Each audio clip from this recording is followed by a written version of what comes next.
RS tuition চেণ্টাৰলৈ তোমালোকক স্বাগতম জনাইছোঁ। আজি তোমালোকৰ লগত আমি আলোচনা কৰিম কুৱেশ্যন আনচাৰ। এইটো হৈছে নৱমমান শ্ৰেণীৰ সমাজ বিজ্ঞানৰ যিটো ভূগোল আছে দ্বিতীয়টো খণ্ড, এই ভূগোলৰ চতুৰ্থটো অধ্যায়। গতিকে তোমালোকে কিতাপখন উলিয়াই লৈ প্ৰশ্নখিনি গোটেইখিনি লিখি ল'বা, আৰু মই যিখিনি বস্তু ইম্পৰ্টেণ্ট বুলি কওঁ গোটেইখিনি তোমালোকে চিন্তি থ'বা। অসমৰ ভূগোল পাঠটোৰ নাম হৈছে অসমৰ ভূগোল। মূল আলোচ্য বিষয়সমূহ হৈছে উত্তৰ পূব ভাৰতৰ প্ৰেক্ষাপটত অসমৰ অৱস্থান, অসমৰ ভূ প্ৰকৃতি আৰু ইয়াৰ ভাগবোৰ, অসমৰ জলবায়ুৰ বৈশিষ্ট্য, অসমৰ মাটিৰ বৈশিষ্ট্য আৰু প্ৰসাৰ, আৰু অসমৰ অৰণ্যৰ প্ৰকাৰ আৰু বিতৰণ। গতিকে ইয়াতে চোৱা, মই পাঠটো গোটেইখিনি বুজাই নিদিওঁ, ডাইৰেক্ট মই কুৱেশ্যন আনচাৰ দিম। তাৰে মাজতে চোৱা ঠাইৰ নাম আৰু বৰষুণ। ইয়াতে অসমৰ কেইখনমান ঠাইৰ বছৰি গড় বৰষুণৰ পৰিমাণ ইয়াতে দিয়া আছে। তোমালোকে একফালৰ পৰা এইখিনি কিতাপত চায়ে মুখস্থ কৰিলেই হ'ল। বৰ ইম্পৰ্টেণ্ট, কেতিয়াবা এই মাজৰ পৰা এটা আহি যাব পাৰে। গতিকে চোৱা, আকৌ তোমালোকৰ আছে ইয়াতে জিলাৰ নাম, জিলা সদৰ, মাটিকালি আৰু জনসংখ্যা। এইখিনিও বৰ ইম্পৰ্টেণ্ট, মনত ৰাখিবা, কিতাপৰ পৰা চালেই হ'ব এইখিনি। আকৌ আছে আমাৰ মূল কথা, পাঠটোৰ যিখিনি মূল কথা বুলি আছে সেইটো চেপ্টাৰটোৰ যিখিনি মূল কথা থাকে সেইখিনি ভালদৰে চাবা। সেইখিনিৰ পৰা প্ৰায় শ্বৰ্ট কুৱেশ্যন আহি থকা দেখা যায়। ইয়াতে অনুশীলনী আছে, অনুশীলনীৰ প্ৰশ্ন ভূ-প্ৰাকৃতিক ভাগবোৰ কি কি। গতিকে অনুশীলনীৰ গোটেইখিনি কুৱেশ্যন ইয়াতে আলোচনা কৰিম। নৱম শ্ৰেণীৰ ভূগোল খণ্ডৰ অসমৰ ভূগোল। অসমৰ ভূ-প্ৰাকৃতিক ভাগ কেইটা আৰু কি কি? 1 নম্বৰ প্ৰশ্ন এইটো, এনচাৰত লিখিবা। অসমৰ ভূ-প্ৰাকৃতিক ভাগকেইটা ক নম্বৰ ব্ৰহ্মপুত্ৰ উপত্যকা, বৰাক উপত্যকা, কাৰ্বি মালভূমি আৰু বৰাইল আৰু দক্ষিণ পৰ্বতৰাশি। তাৰে পিছৰ প্ৰশ্নটো চাবা, ব্ৰহ্মপুত্ৰ উপত্যকাৰ ভূ-প্ৰাকৃতিক অঞ্চল কেইটা কি কি? ব্ৰহ্মপুত্ৰ উপত্যকাৰ ভূ-প্ৰাকৃতিক অঞ্চল কেইটা হ'ল উত্তৰৰ প্ৰাদেশিক অঞ্চল, ব্ৰহ্মপুত্ৰৰ উত্তৰ দক্ষিণ পাৰৰ সমভূমি অঞ্চল, ব্ৰহ্মপুত্ৰৰ প্লাৱনভূমি আৰু চৰ-চাপৰি অঞ্চল আৰু দক্ষিণৰ পাদদেশ অঞ্চল। তাৰপিছত 3 নম্বৰ প্ৰশ্নটো চোৱা, ব্ৰহ্মপুত্ৰৰ উত্তৰ আৰু দক্ষিণ পাৰৰ প্ৰত্যেকৰে 4খনকৈ প্ৰধান উপনৈৰ নাম লিখা। ব্ৰহ্মপুত্ৰৰ উত্তৰ আৰু দক্ষিণ পাৰৰ 4খন উপনৈৰ নাম হ'ল সোৱণশিৰি, ৰঙানদী, জীয়াভৰালী, ধনশিৰি, আৰু দক্ষিণ পাৰৰ 4খন উপনৈৰ নাম হ'ল বুঢ়ীদিহিং, দিচাং, দিখৌ আৰু কপিলী। তাৰে পিছৰ প্ৰশ্নটো চোৱা, ব্ৰহ্মপুত্ৰৰ সমভূমি অঞ্চলটোৰ চমু বৰ্ণনা কৰা। ইম্পৰ্টেণ্ট কুৱেশ্যন, মনত ৰাখিবা যে ব্ৰহ্মপুত্ৰৰ সমভূমি অঞ্চল বুলিলে ইয়াৰ উত্তৰ আৰু দক্ষিণ পাৰৰ সমভূমিকে বুজায়। ইয়াৰ উত্তৰ পাৰৰ সমভূমি অঞ্চলটো উত্তৰৰ পাদদেশৰ পৰা দক্ষিণে ব্ৰহ্মপুত্ৰ নদীলৈকে, আৰু দক্ষিণ পাৰৰ সমভূমি অঞ্চলটো দক্ষিণৰ পাদদেশৰ পৰা উত্তৰৰ ব্ৰহ্মপুত্ৰ নদীলৈকে বিস্তৃত হৈ আছে।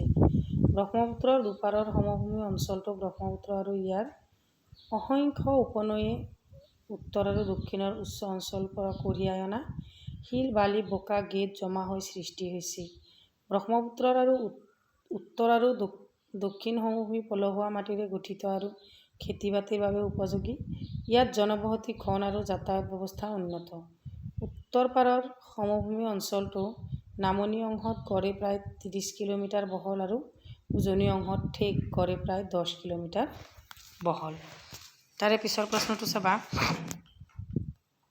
ব্ৰহ্মপুত্ৰৰ প্লাৱনভূমি অঞ্চলটোৰ চমু বৰ্ণনা কৰা। ব্ৰহ্মপুত্ৰৰ উত্তৰ আৰু দক্ষিণ পাৰৰ সমভূমি অঞ্চল দুটাৰ মাজত অৱস্থিত মাজে সময়ে অথবা সঘনে বানপানী হোৱা অঞ্চলটোৰ লগতে ব্ৰহ্মপুত্ৰ নদী আৰু ইয়াৰ বুকুৰ চৰ-চাপৰি অঞ্চলটোক ব্ৰহ্মপুত্ৰৰ প্লাৱনভূমি বুলি জনা যায়। তাৰে পিছত লিখিবা, এই প্লাৱনভূমি অৱশ্যে সকলো ঠাইতে সমান বহল নহয়। ব্ৰহ্মপুত্ৰৰ পাৰত ঠায়ে ঠায়ে অৱস্থিত টিলা আৰু নদীৰ পাৰত গেদ জমা হৈ সৃষ্টি হোৱা তটবন্ধৰ বাবে কিছুমান ঠাইত প্লাৱনভূমিৰ প্ৰস্থ হ্ৰাস হৈছে। ব্ৰহ্মপুত্ৰৰ উত্তৰ পাৰৰ বিশেষকৈ ধেমাজি আৰু বৰপেটা জিলাৰ প্লাৱনভূমি অঞ্চলত অসংখ্য বিল আৰু জলাশয়ৰ সৃষ্টি হৈছে। আনহাতে দক্ষিণ পাৰৰ প্লাৱনভূমি তুলনামূলকভাৱে ঠেক। অৱশ্যে ই বুঢ়ীদিহিং, দিচাং, ধনশ্ৰী, কলং, কপিলী আৰু কুলহী নৈৰ মোহনা অঞ্চলত কিছু বহল হৈছে। ব্ৰহ্মপুত্ৰ নদীৰ সুঁতিবোৰক সামৰি ইয়াৰ মাজৰ চৰ চাপৰি অঞ্চলটোক সক্ৰিয় প্লাৱনভূমি বুলি কোৱা হয়। তাৰে পিছৰ প্ৰশ্নটো চোৱা, মাজুলীৰ ভৌগোলিক অৱস্থান আৰু সৃষ্টি সম্পৰ্কে লিখা। আনচাৰত লিখিবা, যোৰহাট জিলাৰ উত্তৰ অংশত মাজুলী নদীদ্বীপ অৱস্থিত। ই পৃথিৱীৰ ভিতৰত এটা অন্যতম বৃহৎ নদীদ্বীপ বুলি জনা যায়।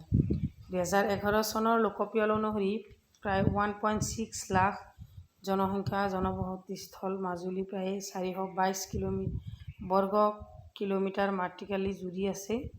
2016 চনত মাজুলীক এখন জিলা হিচাপে ঘোষণা কৰা হৈছে। বানপানী আৰু গৰাখহনীয়া সমস্যাই মাজুলীৰ জনজীৱন বিপৰ্যস্ত কৰি পেলাইছে। গৰাখহনীয়াৰ ফলত মাজুলীৰ মাটিকালি বছৰি কমি গৈ আছে। তাৰপিছতে কি হয়, ব্ৰহ্মপুত্ৰৰ বিশালতা আৰু ইয়াৰ সক্ৰিয় খনন, পৰিবহণ আৰু অৱক্ষেপণ ক্ৰিয়াৰ বাবে ই স্বাভাৱিকতে অস্থিৰ আৰু ইয়াৰ সুঁতিবোৰে সঘনে গতি সলাই থাকে। ব্ৰহ্মপুত্ৰ নদীখনে সৃষ্টি কৰা গৰাখহনীয়া আৰু বানপানী অসমৰ জ্বলন্ত সমস্যাৰূপে পৰিগণিত হৈছে। নদীখনৰ বুকুত প্ৰায় 600ৰো অধিক সৰু বৰ আকাৰৰ বালিচৰ আছে। এই বালিচৰবোৰৰ কিছুমান স্থায়ী আৰু কিছুমান অৰ্ধস্থায়ী আৰু বেছিভাগেই অস্থায়ী। নদীৰ বুকুত চলি থকা খনন, পৰিবহণ আৰু অৱক্ষেপণ প্ৰক্ৰিয়াৰ উপৰিও বানপানীৰ প্ৰভাৱত এই চৰবোৰৰ আকাৰ, আকৃতি আৰু অৱস্থানৰ সলনি হৈ থাকে। এনেদৰে ব্ৰহ্মপুত্ৰৰ বুকুত মাজুলী নদীদ্বীপৰ সৃষ্টি হৈছে। নম্বৰ প্ৰশ্নটো চোৱা, বৰাক উপত্যকাৰ চাৰিসীমা আৰু বৈশিষ্ট্য চমুকৈ বৰ্ণনা কৰা। এটা বৰ ইম্পৰ্টেণ্ট কুৱেশ্যন। বৰাক উপত্যকাৰ চাৰিসীমা হৈছে উত্তৰে মেঘালয় মালভূমি আৰু উত্তৰ কাছাৰ পাৰ্বত্য জিলাৰ বৰাইল পৰ্বতৰাশি, দক্ষিণে মিজো পৰ্বত, পূবে মণিপুৰ পাহাৰীয়া অঞ্চল আৰু পশ্চিমে বাংলাদেশৰ সুৰমা উপত্যকা। বৰাক উপত্যকাৰ বৈশিষ্ট্যসমূহ তলত আলোচনা কৰা হ'ল। যে বৰাক উপত্যকাটো অসমৰ এটা গুৰুত্বপূৰ্ণ ভূ-প্ৰাকৃতিক অঞ্চল। বৰাক উপত্যকাটো বৰাক সমভূমি আৰু ইয়াৰ সংলগ্ন আৰু উত্তৰ-দক্ষিণ পাদদেশ অঞ্চলৰ দ্বাৰা গঠিত হৈছে। বৰাক নদীখনে অসমৰ পূবৰ পৰা পশ্চিমলৈ কাছাৰ জিলাৰ মাজেৰে আৰু হাইলাকান্দি আৰু কৰিমগঞ্জ জিলাৰ উত্তৰ সীমায়েদি প্ৰায় 225 কিলোমিটাৰ বৈ গৈছে। বৰাক আৰু ইয়াৰ উপনৈবোৰে উত্তৰ আৰু দক্ষিণৰ উচ্চ অঞ্চলৰ পৰা কঢ়িয়াই অনা পলস জমা হৈ বৰাক সমভূমিখন সৃষ্টি কৰিছে। এই সমভূমিক কাছাৰ সমভূমি বুলিও জনা যায়। ইয়াৰ উত্তৰ, দক্ষিণ আৰু পূব দিশত পৰ্বত পাহাৰে আগুৰি আছে। উত্তৰ ফালে মেঘালয় মালভূমি আৰু উত্তৰ কাছাৰ পাৰ্বত্য জিলা বৰাইল পৰ্বতৰাশি আছে। পূব ফালে মণিপুৰৰ পাহাৰীয়া অঞ্চল আৰু দক্ষিণ ফালে মিজো পৰ্বত অৱস্থিত। অৱশ্যে পশ্চিম ফালে এই সমভূমি বাংলাদেশৰ চিলেট জিলাৰ কুশিয়াৰা-সুৰমা নদীৰ সমভূমিৰ লগত মিলিত হৈছে। তাৰে পিছত 8 নম্বৰ কুৱেশ্যনটো চাবা, কাৰ্বি আংলং মালভূমিৰ চাৰিসীমা আৰু বৈশিষ্ট্য লিখা। ইয়াৰ যিকোনো এটা পৰীক্ষাত আহিব, এইটো ইম্পৰ্টেণ্ট। কাৰ্বি মালভূমিৰ চাৰিসীমা হৈছে উত্তৰে ব্ৰহ্মপুত্ৰ সমভূমি, দক্ষিণে বৰাক সমভূমি, পূবে নাগালেণ্ড আৰু পশ্চিমে মেঘালয়। উৎপত্তি আৰু ভূতাত্ত্বিক গঠনৰ ফালৰ পৰা কাৰ্বি মালভূমি মেঘালয় মালভূমিৰ অংশবিশেষ বুলি ক'ব পাৰি। কাৰ্বি মালভূমিক কপিলী উপত্যকাই পূব আৰু পশ্চিম দুটা খণ্ডত বিভক্ত কৰিছে। ইয়াৰে পূবৰ খণ্ডটোৱে ৰেংমা পাহাৰক সামৰি লৈ কাৰ্বি আংলং জিলাৰ ডিফু আৰু বোকাজান মহকুমাত বিস্তৃত হৈ আছে। এই খণ্ডটো পশ্চিমৰ খণ্ডটোতকৈ আকাৰত প্ৰায় দুগুণ ডাঙৰ। আনহাতে পশ্চিমৰ খণ্ডটোৱে কাৰ্বি আংলং জিলাখনৰ হামৰেন মহকুমাটো সামৰি লৈছে। তাৰে পিছত লিখিবা, দক্ষিণ-পশ্চিমৰ পৰা উত্তৰ-পূব ঢাল খোৱা এই খণ্ডটোৰ গড় উচ্চতা হৈছে 900 মিটাৰ। কপিলী আৰু বৰাপানী নদী আৰু ইহঁতৰ উপনৈবিলাকৰ দ্বাৰা এই পশ্চিম খণ্ডটো ভূ-প্ৰাকৃতিক গঢ় লৈ উঠিছে। তাৰপিছত আকৌ 9 নম্বৰটো, বৰাইল আৰু দক্ষিণ পৰ্বতৰাশিৰ বৈশিষ্ট্য আৰু চমু বৰ্ণনা দিয়া। বৰাইল আৰু দক্ষিণ পৰ্বতৰাশিৰ বৈশিষ্ট্যসমূহ তলত আলোচনা কৰা হ'ল। লিখিবা, নাগালেণ্ডৰ টুকেনচাঙৰ পৰা পশ্চিম ফালে বিস্তৃত হোৱা বৰাইল পৰ্বতৰ একাংশ অসমৰ ডিমা হাছাও জিলাত প্ৰসাৰিত হৈ আছে। বৰাইল পৰ্বতে প্ৰকৃততে পূবৰ নগা পৰ্বত আৰু পশ্চিমৰ মেঘালয় মালভূমিক সংযোগ কৰিছে আৰু লগতে উত্তৰ কাছাৰ পাৰ্বত্য অঞ্চলক দুটা অংশত ভাগ কৰিছে। ইয়াৰে উত্তৰ ফালে ঢাল খোৱা অংশটো ব্ৰহ্মপুত্ৰ উপত্যকাৰ অন্তৰ্গত আৰু দক্ষিণ ফালে ঢাল খোৱা অংশটোক বৰাক উপত্যকাৰ অন্তৰ্গত হৈছে। উত্তৰ ফালে ঢাল খোৱা অংশটো দক্ষিণৰ ফালে ঢাল খোৱা অংশটোতকৈ তুলনামূলকভাৱে চাপৰ। তাৰে পিছৰ প্ৰশ্নটো চোৱা। অসমৰ জলবায়ু কোন শ্ৰেণীৰ অন্তৰ্গত? ইয়াৰ বৈশিষ্ট্য সম্পৰ্কে লিখিবা। অসমৰ জলবায়ু ভৌগোলিকভাৱে উপক্ৰান্তীয় মৌচুমী জলবায়ুৰ অন্তৰ্গত। অসমৰ জলবায়ুৰ বৈশিষ্ট্যসমূহ তলত আলোচনা কৰা হৈছে। চোৱা। অসমৰ মৌচুমী জলবায়ুৰ বাবে গ্ৰীষ্মকালত ব্ৰহ্মপুত্ৰ আৰু বৰাক উপত্যকাত সমভূমি অঞ্চলৰ বায়ু ইয়াৰ কাষৰীয়া পাহাৰীয়া অঞ্চলৰ তুলনাত কিছু উষ্ণ হৈ থাকে আৰু সেইবাবে গ্ৰীষ্মকালত সমভূমি অঞ্চল স্থায়ীভাৱে এক প্ৰকাৰৰ নিম্নচাপৰ সৃষ্টি হয়। চোৱা। ব্ৰহ্মপুত্ৰ আৰু বৰাক উপত্যকাৰ উত্তৰ আৰু পূবে বিস্তৃত হিমালয় পৰ্বতশ্ৰেণী আৰু ইয়াৰ ঠাল ঠেঙুলিৰে গ্ৰীষ্মকালত দক্ষিণ পশ্চিম দিশৰ পৰা প্ৰৱাহিত উষ্ণ মৌচুমী বতাহক বাধা প্ৰদান কৰে। লগতে এই পৰ্বতশ্ৰেণীয়ে শীতকালত তিব্বত মালভূমিৰ দিশৰ পৰা ভাৰতবৰ্ষৰ ফালে প্ৰৱাহিত অতি ঠাণ্ডা বতাহৰ বিপদৰ পৰা অসমক ৰক্ষা কৰে। চোৱা। গ্ৰীষ্মকালত দক্ষিণ পশ্চিম মৌচুমী বতাহে কঢ়িয়াই অনা ডাৱৰে মেঘালয় মালভূমিকে ধৰি দক্ষিণৰ পাহাৰীয়া অঞ্চল অতিক্ৰম কৰি ব্ৰহ্মপুত্ৰ উপত্যকাৰ উত্তৰ পূব অংশত যথেষ্ট বৰষুণৰ সৃষ্টি কৰে। বৰাক উপত্যকাৰ প্ৰায় তিনিও কাষে থকা পাহাৰীয়া অঞ্চল দক্ষিণ পশ্চিম মৌচুমী বতাহে বাধাপ্ৰাপ্ত হৈ বৰাক সমভূমি অঞ্চলটো যথেষ্ট পৰিমাণে বৰষুণ দিয়ে। মৌচুমী বতাহৰ শক্তি আৰু লগতে অহা জলীয় বাষ্পৰ তাৰতম্যৰ ওপৰত নিৰ্ভৰ কৰি বছৰি বৰষুণৰ পৰিমাণৰ পাৰ্থক্য ঘটে।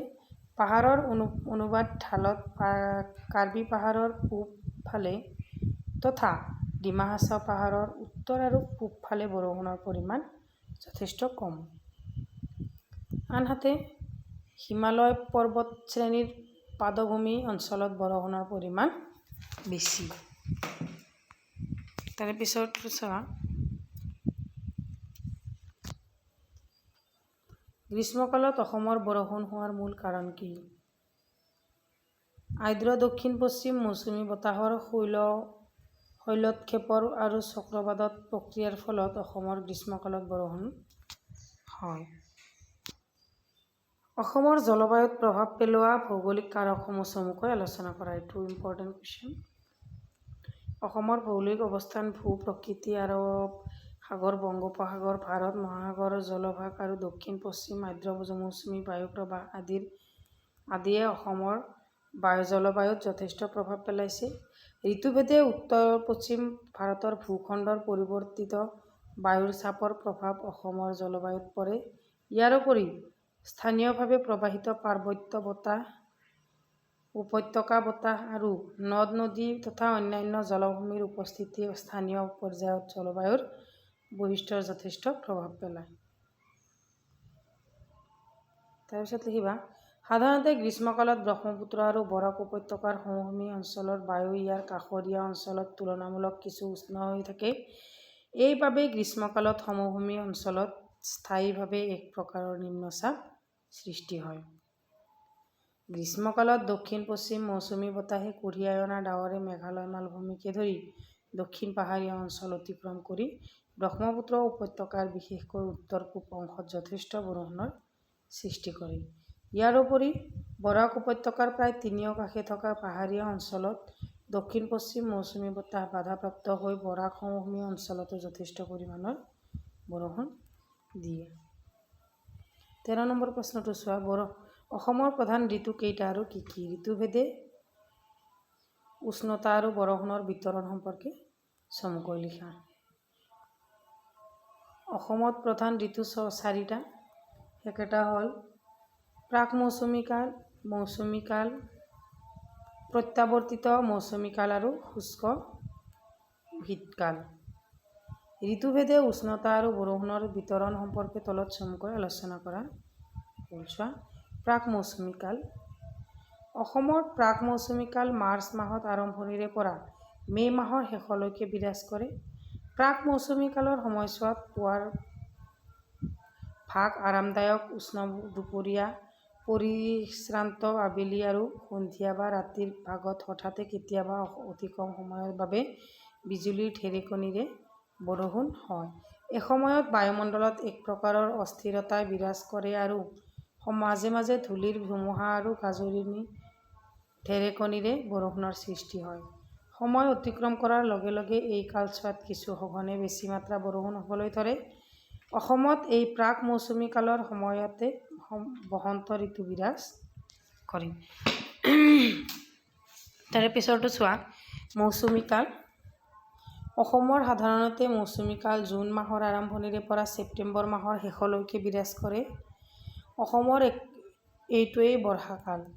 এই সময়ছোৱাত দক্ষিণ পশ্চিম মৌচুমী বায়ু প্ৰৱাহৰ প্ৰভাৱত ৰাজ্যখনৰ বিভিন্ন ঠাইত প্ৰায় অবিৰতভাৱে মধ্যমীয়াৰ পৰা অতি বেছি পৰিমাণৰ বৰষুণ হয়।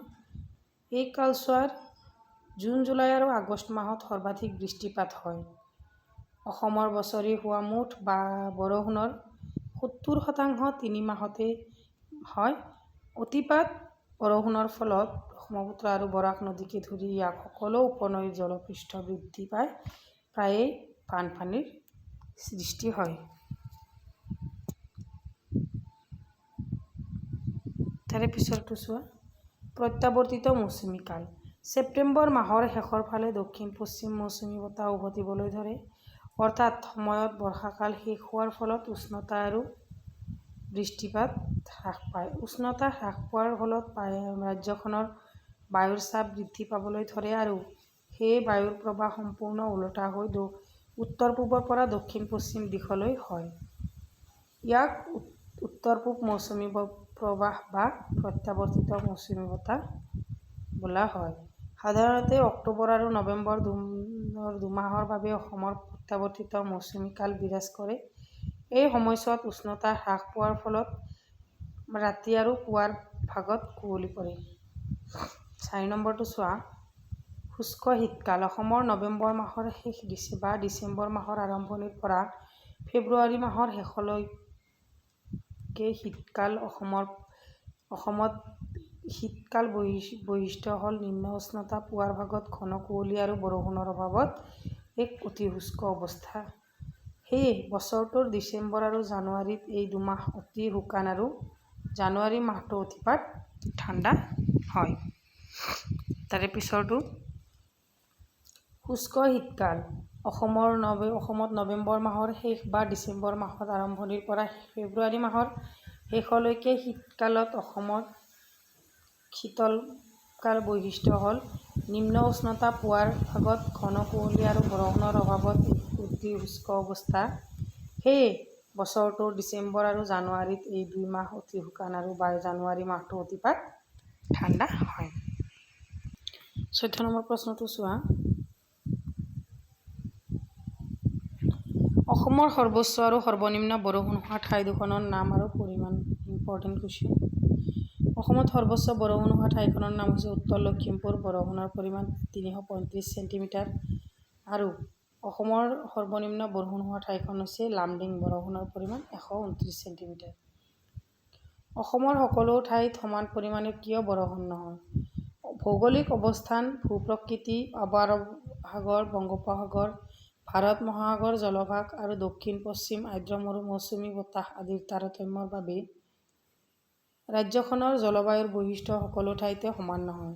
সেয়েহে অসমৰ জলবায়ুৰ ভিন্নতাৰ বাবে অসমৰ সকলো ঠাইতে সমান পৰিমাণে বৰষুণ নহয়। ১৫ নম্বৰ প্ৰশ্নটো চোৱা, অসমৰ সকলো ঠাইত সমান পৰিমাণে কিয় বৰষুণ নহয় এইটো চালোঁ। তাৰে পিছত চোৱা,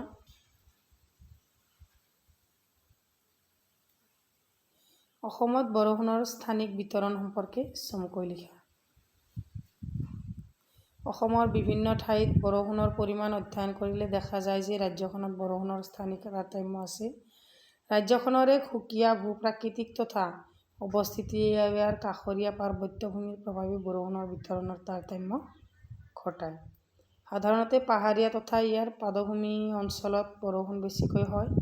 ইয়াৰ উপৰিও উজনি অসমত তিনিচুকীয়া, ডিব্ৰুগড়, ধেমাজি, লখিমপুৰ আৰু শিৱসাগৰ জিলা, নামনি অসমৰ কোকৰাঝাৰ আৰু ধুবুৰী জিলা আৰু দক্ষিণ অসমৰ কাছাৰ, কৰিমগঞ্জ আৰু হাইলাকান্দি জিলাত বছৰি 250 চেণ্টিমিটাৰতকৈ অধিক বৰষুণ হয়। আনহাতে মধ্য অসমৰ নগাঁও আৰু কাৰ্বি আংলং জিলাত বৰষুণৰ পৰিমাণ যথেষ্ট কম। ইয়াত বছৰি কেৱল 129 চেণ্টিমিটাৰ বৰষুণ হয়। তাৰে পিছৰ প্ৰশ্নটো চোৱা, অসমত পোৱা মৃত্তিকা প্ৰকাৰসমূহ বৰ্ণনা কৰা। অসমত পোৱা মৃত্তিকাবোৰক 4টা প্ৰকাৰে ভাগ কৰিব পাৰি, যেনে পলসুৱা মৃত্তিকা, গিৰিপথ মৃত্তিকা, পাহাৰীয়া মৃত্তিকা আৰু কংকৰ মৃত্তিকা। এতিয়া পলসুৱা মৃত্তিকাৰ বিষয়ে লিখিছোঁ চোৱা। অসমৰ ব্ৰহ্মপুত্ৰ আৰু বৰাক উপত্যকাৰ সমভূমি অঞ্চলত বিস্তৃতভাৱে পলসুৱা মাটি পোৱা যায়। নদী আৰু উপনৈবিলাকে কঢ়িয়াই অনা পলস সমভূমিত বছৰ বছৰ ধৰি জমা হোৱাৰ ফলত পলসুৱা মাটি গঠন হৈছে। পলসুৱা মাটি সাধাৰণতে সাৰুৱা হয়। পলসুৱা মাটি 2 প্ৰকাৰৰ, যেনে নতুন পলসুৱা মাটি আৰু পুৰণি পলসুৱা মাটি। এই মৃত্তিকা ডাঠ আৰু ধোঁৱা বৰণীয়া। এই মৃত্তিকা সামান্যভাৱে আম্লিক। এই মৃত্তিকাত সাধাৰণতে ফছফৰিক এচিড, নাইট্ৰজেন আৰু হিউমাছ প্ৰায় নাথাকে বুলিয়েই ক'ব পাৰি। গিৰিপথ মৃত্তিকা। গিৰিপথ মৃত্তিকা ব্ৰহ্মপুত্ৰ উপত্যকাৰ উত্তৰ হিমালয় পাদদেশৰ ঠেক গিৰিপথ অঞ্চলত পোৱা যায়। গিৰিপথ অঞ্চলতো ডাৱৰ আৰু তৰাই অঞ্চলৰ দ্বাৰা গঠিত। এই মৃত্তিকাৰ ডাঠ স্তৰ আছে। তাৰপিছত পাহাৰীয়া মৃত্তিকা। পাহাৰীয়া মৃত্তিকা সাধাৰণতে অসমৰ দক্ষিণাংশ পাহাৰীয়া অঞ্চলত পোৱা যায়। এই মৃত্তিকাৰ উৰ্বৰতা ঠাই ভেদ বেলেগ বেলেগ। নাইট্ৰজেন আৰু জৈৱিক পদাৰ্থ এই মৃত্তিকাত যথেষ্ট পৰিমাণে থাকে।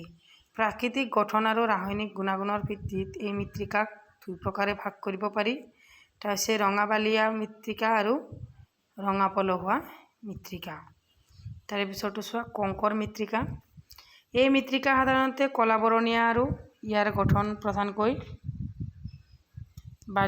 বালিয়হীয়া। ইয়াত নাইট্ৰজেন, পটাছ, ফছফৰিক এচিড আৰু চূণ কম পৰিমাণে থাকে। এই মৃত্তিকা সাধাৰণতে কাৰ্বি আংলং জিলাৰ কিছু অংশ, গোলাঘাট জিলাৰ দক্ষিণ সীমান্ত আৰু বৰাইল পৰ্বতৰ পাদদেশত পোৱা যায়। অসমত মৃত্তিকা অৱক্ষয়ৰ কাৰণসমূহ চমুকৈ লিখা। Important question.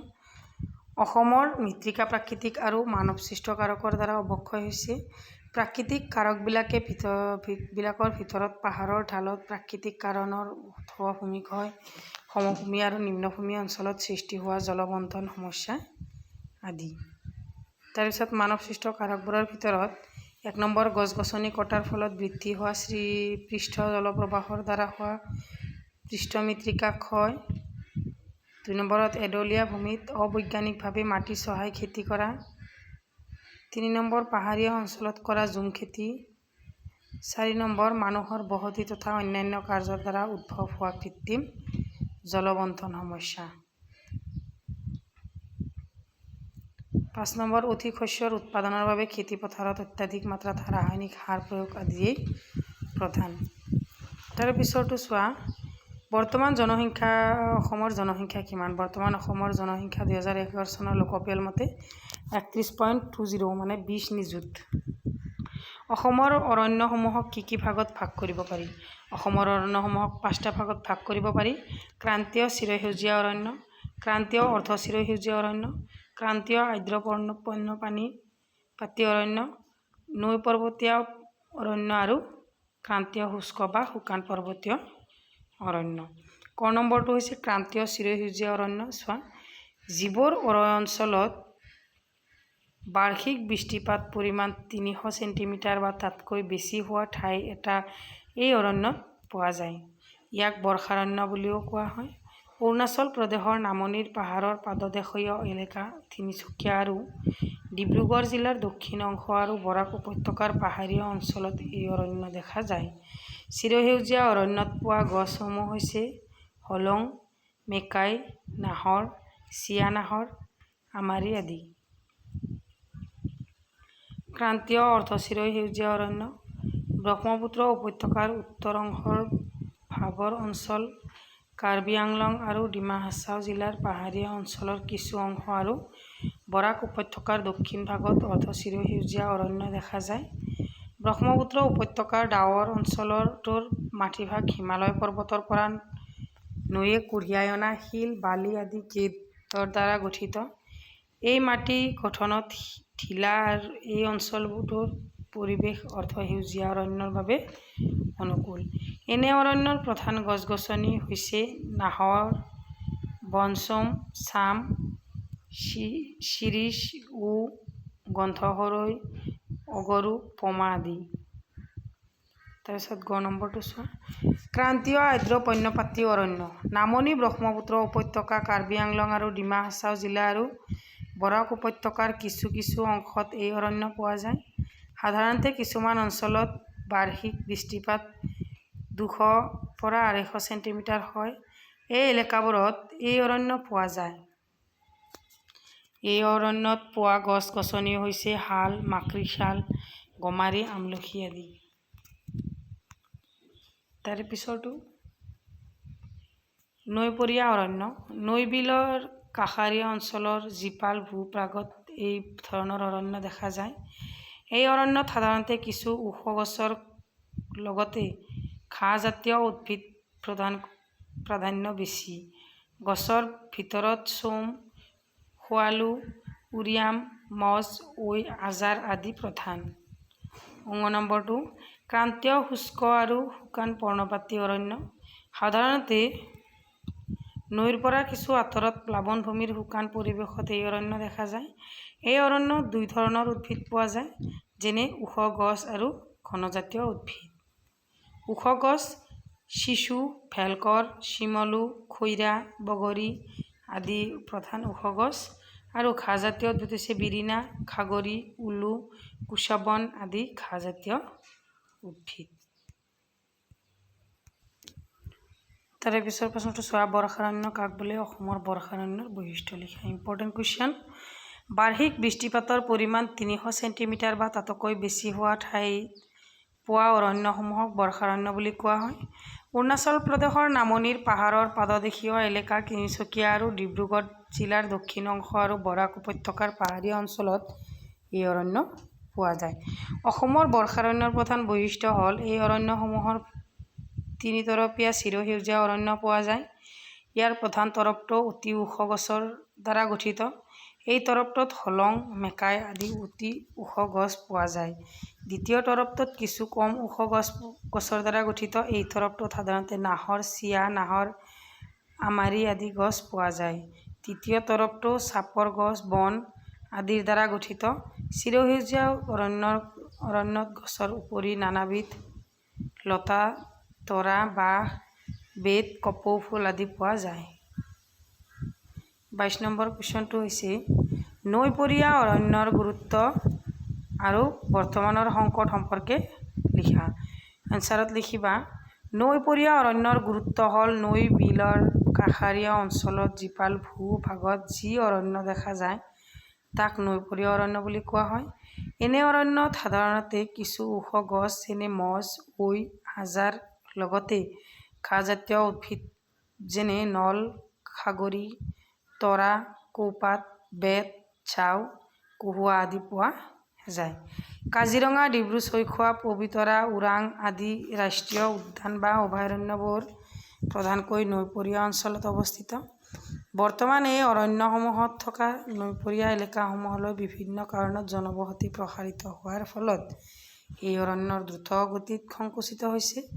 জনবসতিৰ আগমনে অৰণ্যখনক বিভিন্ন ধৰণৰ সংকটৰ সন্মুখীন কৰিছে।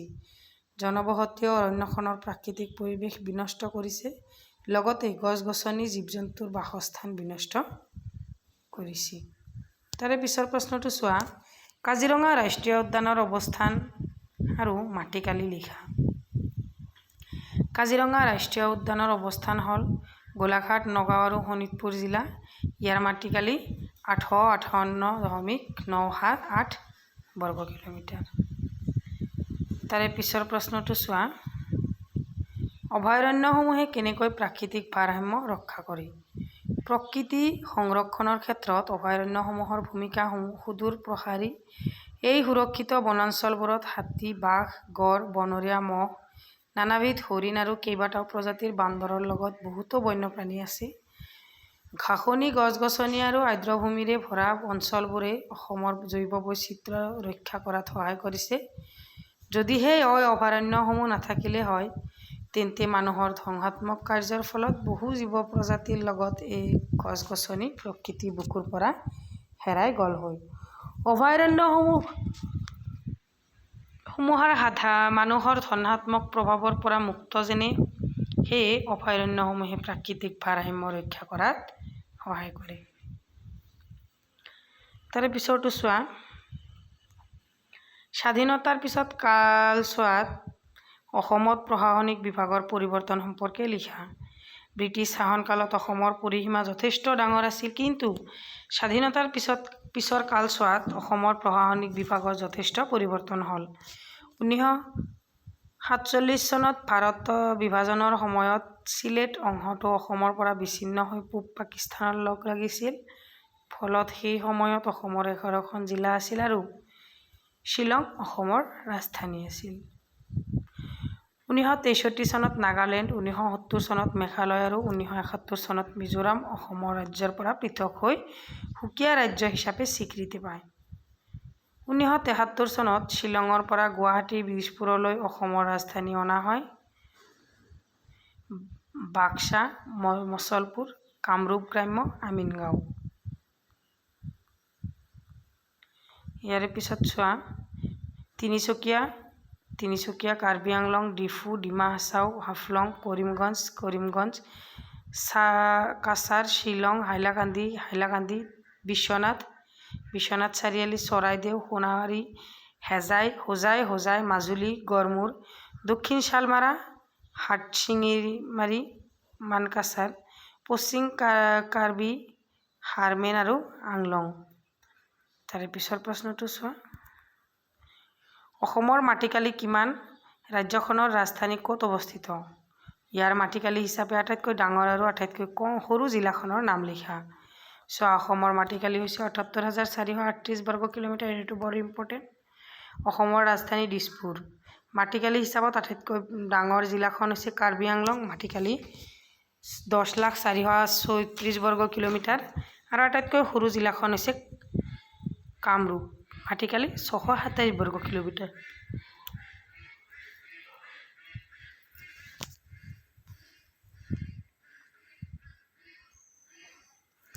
29 নম্বৰ, 2011 চনৰ লোকপিয়ল অনুসৰি অসমৰ জনসংখ্যা কিমান? জনসংখ্যা অনুসৰি ৰাজ্যখনৰ আটাইতকৈ ডাঙৰ আৰু আটাইতকৈ সৰু জিলাখনৰ নাম লিখা। চোৱা, 2011 চনৰ লোকপিয়ল অনুসৰি অসমৰ জনসংখ্যা 3,12,00,000। জনসংখ্যা অনুসৰি ৰাজ্যখনৰ আটাইতকৈ ডাঙৰ জিলাখন নগাঁও আৰু আটাইতকৈ সৰু জিলাখনৰ নাম হ'ল ডিমা হাছাও। চমুকৈ লিখা। অসম আৰু মৌচুমী জলবায়ু। অসমত সাধাৰণতে মৌচুমী কাল জুন মাহৰ আৰম্ভণিৰে পৰা ছেপ্টেম্বৰ মাহৰ শেষলৈকে বিৰাজ কৰে। অসমত এইটোৱেই বৰ্ষাকাল। এই সময়ছোৱাত দক্ষিণ-পশ্চিম মৌচুমী বায়ু প্ৰবাহৰ প্ৰভাৱত ৰাজ্যখনৰ বিভিন্ন ঠাইত প্ৰায় অবিৰতভাৱে মধ্যমীয়াৰ পৰা অতি বেছি পৰিমাণে বৰষুণ হয়। এই কালছোৱাৰ জুন, জুলাই আৰু আগষ্ট মাহত সৰ্বাধিক বৃষ্টিপাত হয়। অসমৰ বছৰি হোৱা মুঠ বায়ুৰ বৰষুণৰ প্ৰায় 70% এই 3 মাহতে হয়। অতিপাত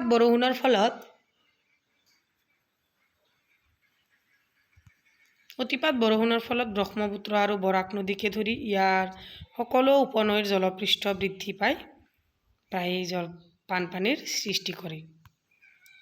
দক্ষিণ-পশ্চিম মৌচুমী বতাহ। গ্ৰীষ্মকালত দক্ষিণ-পশ্চিম ফালৰ পৰা প্ৰবাহিত হোৱা বতাহক দক্ষিণ-পশ্চিম মৌচুমী বতাহ বোলে। গ্ৰীষ্মকালত দক্ষিণ-পশ্চিম মৌচুমী বতাহে কঢ়িয়াই অনা ডাৱৰে ব্ৰহ্মপুত্ৰ উপত্যকাৰ উত্তৰ-পূব অংশ আৰু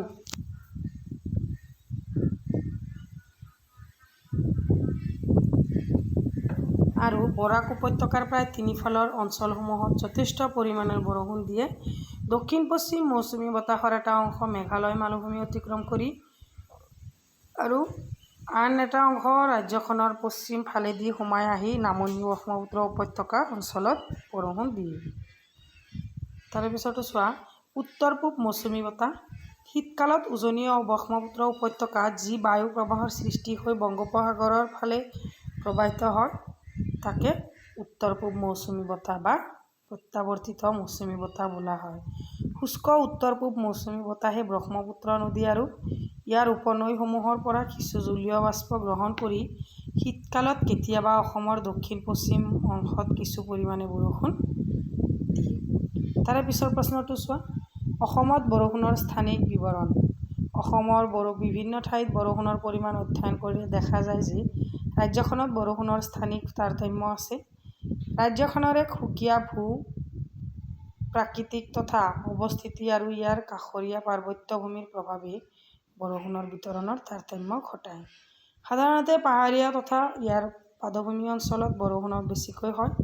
ইয়াৰ উপৰি উজনি অসমৰ তিনিচুকীয়া, ডিব্ৰুগড়, ধেমাজি, লখিমপুৰ আৰু শিৱসাগৰ জিলা, নামনি অসমৰ কোকৰাঝাৰ আৰু ধুবুৰী জিলা আৰু দক্ষিণ উত্তৰ অসমৰ কাছাৰ, কৰিমগঞ্জ আৰু হাইলাকান্দি জিলাত বছৰি 250 চেণ্টিমিটাৰতকৈ অধিক বৰষুণ হয়। আনহাতে মধ্য অসমৰ নগাঁও আৰু কাৰ্বি আংলং জিলাত বৰষুণৰ পৰিমাণ যথেষ্ট কম। ইয়াত বছৰি কেৱল 129 চেণ্টিমিটাৰ বৰষুণ হয়।